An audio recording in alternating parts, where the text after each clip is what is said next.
Car मैं कुशाल कुमारी हिमाचल प्रदेश केंद्रीय विश्वविद्यालय देहरा में इतिहास विभाग में द्वितीय सत्र की छात्रा हूँ। मेरा प्रेजेंटेशन का विषय है इंडो इस्लामिक वास्तुकला और इसके विकास के चरण, और हम इसमें बात करेंगे सल्तनत कालीन स्थापत्य कला की। 8वीं शताब्दी के प्रारंभिक दौर में सिंध पर अरब विजय के साथ ही भारत की पश्चिमी सीमाओं पर मुस्लिम शासन आरंभ हुआ और 12वीं शताब्दी ईस्वी तक दिल्ली के सिंहासन पर इस्लामिक शासन की विधिवत रूप से स्थापना हुई। इसी के साथ भारतीय इतिहास में मध्यकाल का आरंभ हुआ और आगामी वर्षों में वास्तुकला के क्षेत्र में व्यापक स्तर पर परिवर्तन हुए, जिसमें नए शासकों की रुचियों वरीयताओं के चलते वास्तुकला के क्षेत्र में नवीन तत्व प्रचलित हुए। मुस्लिम शासकों ने अपने साथ स्थापत्य संबंधी केवल विचार लाए थे, जबकि कारीगर जो थे वो भारतीय ही थे, जिस कारण स्थानीय वास्तुकारों ने स्थानीय वास्तु परंपराओं के कुछ पहलुओं को बनाए रखा और इस प्रकार जाने अनजाने में समन्वय की प्रक्रिया को गति मिली।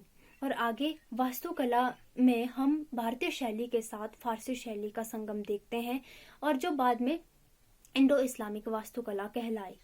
बात करें इसके उद्भव की, इसके विकास की, 712 ईस्वी में सिंध पर अरब विजय के साथ ही भारत में इस्लामिक वास्तुकला का उद्भव हुआ और 12वीं शताब्दी ईस्वी तक इस शैली ने एक विस्तृत रूप धारण किया। हालांकि इस बीच स्थानीय वास्तुकला भी मौजूद रही, जिस पर जॉन मार्शल ने कहा है कि इंडो इस्लामिक वास्तुकला दोनों स्रोतों से प्रेरणा लेती है, और हालांकि यह सदा समान परिणाम में नहीं है। सल्तनत कालीन स्थापत्य को जॉन मार्शल ने हिंदू इस्लामी कला कहा है। और इसके विकास की यदि बात की जाए, भारतीय स्थापत्य में काफी परिवर्तन इस दौरान देखने को मिला और इंडो इस्लामिक शैली के चलते अब गारे में उच्च कोटि के चूना के साथ रोबिस और सुरखा का प्रयोग किया जाने लगा, जबकि इससे पहले भारतीय गारे के रूप में मिट्टी, ईंट व चोकर आदि का इस्तेमाल किया जाता था। स्थापत्य में मेहराब, गुंबद को इस दौरान काफी प्रमुखता मिली, जिसको वास्तुकला की मेहराबदार शैली भी कहा जाता है। इस शैली ने वास्तुकला की पारंपरिक शैली लिंटन शहतीर शैली का स्थान ग्रहण किया। तुर्कों ने आरोही निक्षेप छत्तेदार विधि द्वारा छज्जों को मीनारों के साथ जोड़े जाने की प्रक्रिया का प्रारंभ किया, जिसका सर्वश्रेष्ठ उदाहरण कुतुब मीनार है।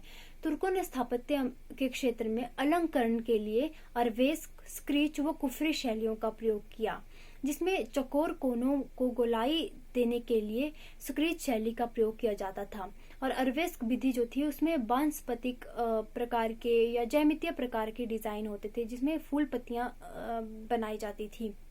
तुर्कों ने इमारतों में मानव आकृतियां और पशु आकृतियों को कोई स्थान नहीं दिया, जबकि इससे पहले भारतीय इमारतों में मानव आकृतियां और पशु आकृतियों को प्रमुखता प्राप्त थी।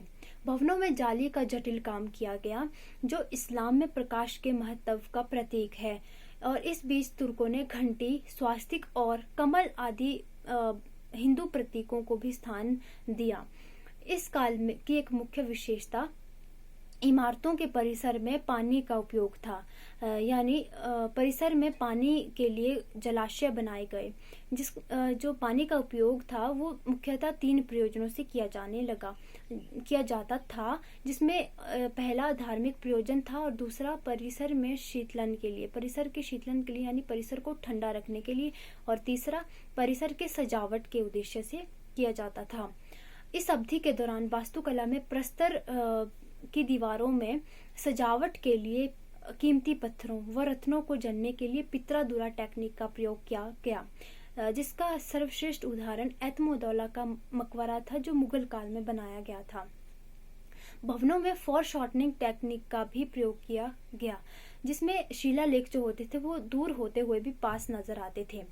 मूलतः वास्तुकला की इस्लामिक शैली जो थी वो 3 चरणों से होकर गुजरती थी, जिसमें पहले जीते हुए प्रत्येक किले, गढ़ों और वहां की नींव व खंभों को विशाल हाथियों के पैरों के तले रौंदने का रिवाज था, और दूसरा भारतीय इमारतों को नष्ट करके जो है इस्लामिक शैली में इमारतों के लिए स्थान प्राप्त किया जाता था। सहतीरों और खंभों को एक स्थान से दूसरे स्थान तक ले जाने के लिए हाथियों का उपयोग किया जाता था। और सल्तनत काल में भारतीय जो वास्तुकला थी वो समाप्त सी होने लगी थी, जिस पर हसन निजामी कहते हैं कि पहाड़ियों को खोदकर पत्थर निकाले गए और जिस सम्मान प्राप्त करने के लिए नास्तिकों के मंदिरों को तोड़ा गया। मुस्लिम इमारतों को बनाने के लिए विशेष प्रकार के पत्थरों का इस्तेमाल किया गया। तीसरा, मध्य एशिया के मुस्लिम स्थापत्य कला में ऊंचे ऊंचे मीनारों, मेहराबों, गुंबदों का प्रयोग किया गया। बात करें सल्तनत कालीन स्थापत्य कला की, दिल्ली सल्तनत काल यानी 1206 से 1526 ईस्वी के दौरान वास्तुकला को दो व्यापक श्रेणियों में विभाजित किया गया, जिसमें पहली साम्राज्यिक शैली और दूसरी प्रांतीय शैली थी। प्रांतीय शैली में उस समय स्थानीय राजवंश थे जो शासन कर रहे थे, जिसमें बंगाल, बीजापुर, जौनपुर और मालवा आदि थे। जबकि साम्राज्यिक शैली में उस समय दिल्ली के सिंहासन पर शासन करने वाले मुस्लिम राजवंश थे, जिन्होंने 1206 से 1526 ईस्वी तक शासन किया। इसमें बात करेंगे हम पहले गुलाम वंश की, जिसमें जो 1206 से 1290 ईस्वी तक शासन किया, और गुलाम वंश को इलवरी राजवंश भी कहा जाता था। इस दौरान वास्तुकला के मामलुक शैली का विकास हुआ, और इसमें इस काल के दौरान अधिकांश निर्माण तत्कालीन हिंदू संरचना के पुनः प्रतिरूपण थे, यानी हिंदू इमारतों को नष्ट करके मुस्लिम इमारतों को बनाया गया। जिसमें हम देखते हैं कि कुवत उल इस्लाम मस्जिद जो थी वो उस समय बनाई गई थी जैन मंदिर से परिवर्तित करके, और अजमेर में 2.5 दिन का झोंपड़ा बनवाया गया था, और कुतुब मीनार का निर्माण कुतुबुद्दीन ऐबक द्वारा शुरू किया गया था, जबकि इसका निर्माण कार्य इल्तुतमिश द्वारा पूरा किया गया था, और इसकी 5वीं मंजिल जो थी वो फिरोज शाह तुगलक द्वारा बनवाई गई थी। बात करते हैं खिलजी वंश की, 1290 ईस्वी से 1320 ईस्वी। इस दौरान वास्तुकला की एक अन्य शैली सेल्जुक शैली का विकास हुआ, और इस दौरान की मुख्य विशेषता लाल बलुआ प्रस्तर का प्रयोग था, और इसके साथ ही मेहराबदार शैली में मुख्यतः इमारतें बनाई गई, और इस दौरान गारे का भी मुख्य रूप से प्रयोग किया गया। अलाउद्दीन खिलजी द्वारा निर्मित अलाई दरवाजा, सीरी नगर और सीरी फोर्ट इस दौरान की मुख्य वास्तुकला के उदाहरण है। बात की जाए तुगलक वंश की, 1320 ईस्वी से 1414 ईस्वी, यह सल्तनत कालीन स्थापत्य के लिए एक संकट का काल भी माना जाता है। इसमें अलंकरण एवं जो भव्यता के स्थान पर सादगी पर विशेष ध्यान दिया गया। संभवतः तुगलक शासकों की आर्थिक स्थिति में गिरावट रही होगी, जिस कारण भी सादगी को अपनाना पड़ा। इसमें हालांकि फिर भी कुछ निर्माण कार्य हुए, और जिसमें धूसर बलुआ प्रस्तर का प्रयोग किया गया, और इसमें जो है बैटर शैली का प्रयोग किया गया, जिसमें मजबूती को विशेष बल दिया जाता था। इसमें जो जितने भी इमारतें हैं वो काफ़ी साधारण है और मजबूत भी हैं। इसमें ढालू दीवारों का निर्माण किया गया, जो सामने की ओर झुकी हुई होती थी, जिस कारण उन्हें सलामी स्थापत्य कहा जाता था। और इस दौरान मुख्यतः मेहराब, लिंटन और शहतीर तीनों का समन्वय किया गया था जानबूझ के, और जो आगे चलकर लोधियों की विशेषता बनी। इस दौरान तुगलकावाद जहांपना नगर की स्थापना मोहम्मद बिन तुगलक द्वारा करवाई गई थी, और फिरोज शाह तुगलक द्वारा फिरोजाबाद नगर की स्थापना की गई थी। सैद वंश 1414 से 1451 ईस्वी तक रहा, और इसमें मुबारक शाह द्वारा मुबारकाबाद नगर की स्थापना की गई थी। लोधी वंश की यदि बात की जाए 1451 ईस्वी से 1526 ईस्वी, लोधी वंश के अंतर्गत वास्तुकला में पश्चिमगामी प्रवृत्ति जारी रही, और इस दौरान मूलतः मकबरों का निर्माण आरंभ किया गया। और हालांकि इस समय की वास्तुकला की मुख्य विशेषता दोहरे गुंबद थे, इसमें शीर्ष गुंबद के अंदर एक खोखले गुंबद का निर्माण किया जाता था, जिसका मुख्य रूप से उपयोग होता था संरचना को मजबूती देने के लिए, और दूसरा जो गुंबद की भीतरी ऊंचाई होती थी उसको कम करने के लिए। इस दौरान लोधी गार्डन सिकंदर लोधी द्वारा स्थापित आगरा नगर की स्थापना की गई थी। बात की जाए प्रांतीय शैली की, इस अवधि के दौरान इंडो इस्लामी शैली ने स्थानीय शैलियों को प्रभावित करना प्रारंभ कर दिया और बंगाल, बीजापुर, जौनपुर और मांडू वास्तुकला के उस समय प्रमुख केंद्र बने हुए थे। और जिसमें बंगाल शैली की यदि बात की जाए 1203 से 1573 ईस्वी के बीच इसका विकास हुआ। और इसमें विशेषता यह थी कि इसमें ईंट और काले संगमरमर का प्रयोग किया गया था।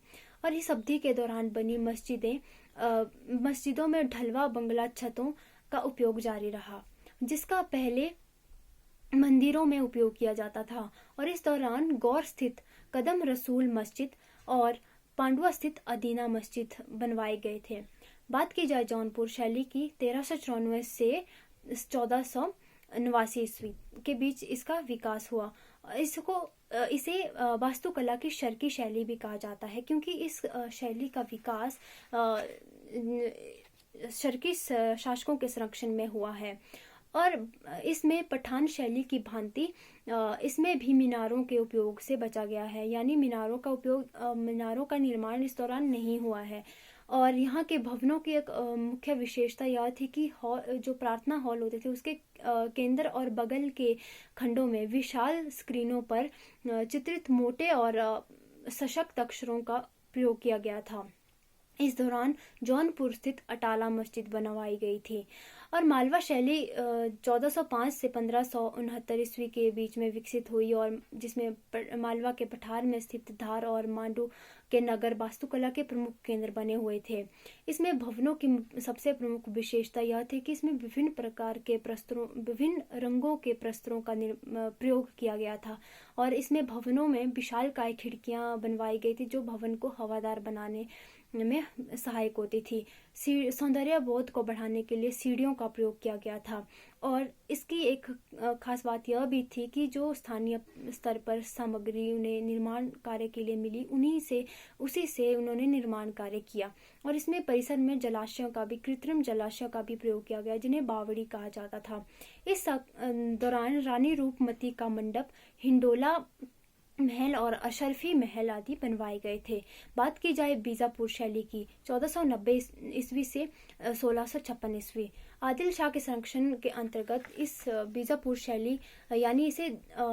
शैली का विकास हुआ और इसे दक्कन शैली के नाम से भी जाना जाता है। और इसमें अनेक मस्जिदों, मकबरों, महलों का निर्माण किया गया। इनका अनूठापन यह था कि इसमें 3 मेहराबों वाले अग्रभाग और बल्लभनुमा गुंबदों का उपयोग था। और इसमें कॉर्निस का उपयोग किया गया था। इसकी मुख्य विशेषता यह थी कि इसकी छतें जो थी वो बिना किसी स्पष्ट सहारे की टिकी हुई थी। इस दौरान बीजापुर स्थित गोल गुंबद, आदिल शाह का मकबरा आदि बनवाए गए थे। निष्कर्षतः यह कहा जा सकता है कि भले ही यह समय जो था वो भारतीय स्थापत्य कला और भारतीय संस्कृति के लिए परिवर्तन का काल था, किंतु भारत में कला जो थी वो हमेशा विकासशील अवस्था में रही। और आज भी हम देखते हैं कि वो उस समय की इमारतें आज भी विश्व धरोहर के रूप में हमारे समक्ष सुरक्षित हैं। तो हमने बात की इंडो इस्लामिक वास्तुकला की और इसके विकास के चरणों की तथा सल्तनत कालीन स्थापत्य कला की। So thank you so much.